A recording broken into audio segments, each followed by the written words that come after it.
আপনার কি মনে হয় আমি কি করছি? আপনি বলবেন আমি প্রদীপ জ্বালাচ্ছি, সঠিক। কিন্তু প্রশ্ন হচ্ছে যে আমি কি আপনাকে বলেছি যে একে প্রদীপ বলা হয়? না। এই প্রদীপ কি নিজেই নিজের পরিচয় আপনাকে দিয়েছে? না। তাহলে আপনি কি করে জানলেন যে একে প্রদীপ বলা হয়? উত্তর হচ্ছে প্রকাশ, যে স্বয়ং জ্বলে অন্ধকারের মধ্যে সংসারকে পথ দেখায়, সেটাই প্রদীপ।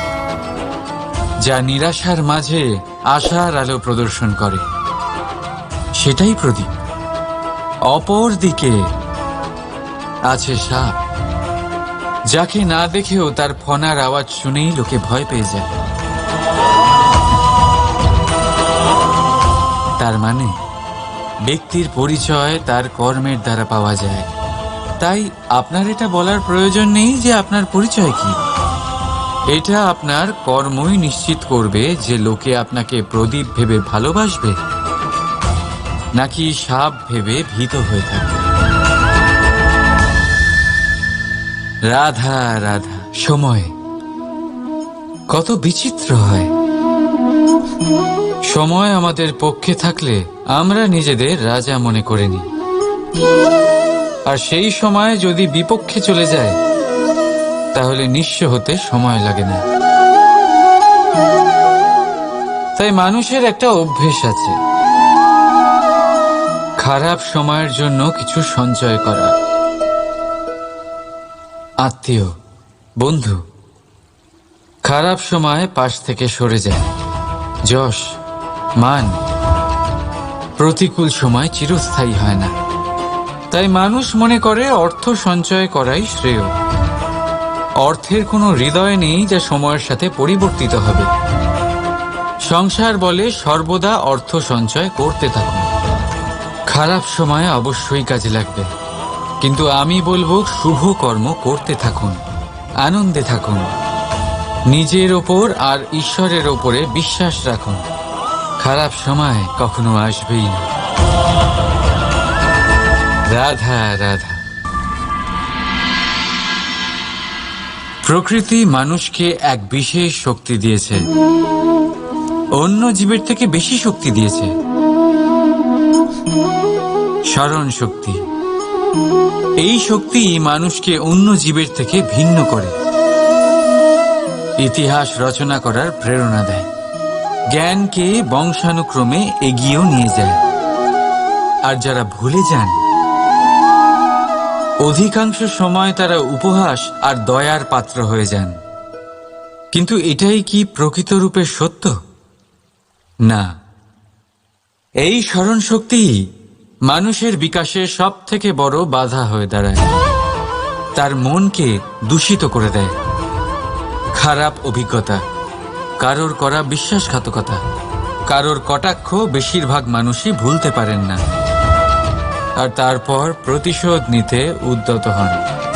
প্রথমে সময় নষ্ট করেন প্রতিশোধের প্রস্তুতিতে, আর তারপর সময় নষ্ট করেন প্রতিশোধ নেওয়ার সুযোগ খুঁজতে। যদি সন্তুষ্টি পেতে চান, যদি জীবনে আনন্দ পেতে চান, তাহলে স্মরণ শক্তির সদ্ব্যবহার করুন। নিজের স্মরণ শক্তিকে চালনা করুন শুধুমাত্র ভালো কথা আর ভালো স্মৃতির দিকে। জীবনে আনন্দ পাবেন। রাধা রাধা। মানুষ নিজের পরিবারের জন্য কত কিছুই না করে, দিন রাত পরিশ্রম করতে থাকে যাতে তার পরিবারের প্রয়োজন পূরণের জন্য অর্থ রোজগার করতে পারে। কিন্তু শুধু অর্থ রোজগার করাটাই কি যথেষ্ট? আপনি বলবেন হ্যাঁ, নিশ্চয়ই। অর্থ দিয়ে সব কিছু পাওয়া যায়, বিদ্যা পাওয়া যায়, বাড়ি পাওয়া যায়, ওষুধ পাওয়া যায়, আর কত কিছুই না পাওয়া যায়। এই সব একটা পর্যায় পর্যন্ত সঠিক, কিন্তু একটু মন দিয়ে ভেবে দেখুন, যখন কোনো শিশু অসুস্থ হয়ে পড়ে তখন সে ওই তিক্ত ওষুধ কেন খেয়ে নেয়? এই জন্য কারণ ওর পিতা সেই ওষুধ অর্থ দিয়ে কিনেছে? না, বরং এই জন্য কারণ তার পিতা যে তার সামনে দাঁড়িয়ে, তার ওপরে তার বিশ্বাস আছে। বিশ্বাস আছে যে উনি তার কিচ্ছু হতে দেবেন না। এই বিশ্বাস, এই সংস্কার, এই শিক্ষা কখনো অর্থ দিয়ে পাওয়া যায় না।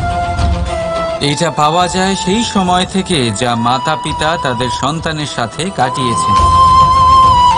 তাই জীবনে অর্থ অবশ্যই উপার্জন করুন, কিন্তু নিজের পরিবারকেও সময় দিন, আনন্দ পাবে। রাধা রাধা।